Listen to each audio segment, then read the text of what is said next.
अस्सलाम वालेकुम दोस्तों, आज बात करेंगे कि सऊदी अरब से अमेरिका का 5 साल वीजा कैसे हासिल करें। दोस्तों, सऊदी अरब से अमेरिका का वीजा हासिल करना बहुत आसान है।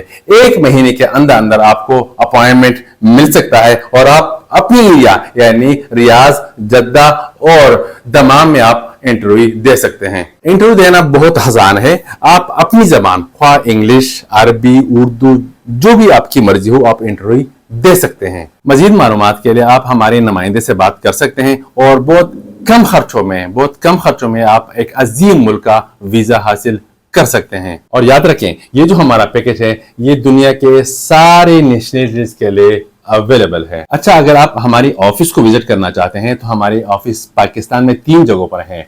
F11 इस्लामाबाद, पिशावर, तेमरगरा और रियाज में भी हमारा नुमाइंदा बैठा है। आप नुमाइंदे से डायरेक्ट बात कर सकते हैं और बड़ी आसानी के साथ बहुत इजी अंदाज में अपना बड़ा वीजा, USA का काफी बड़ा वीजा हासिल कर सकते हैं।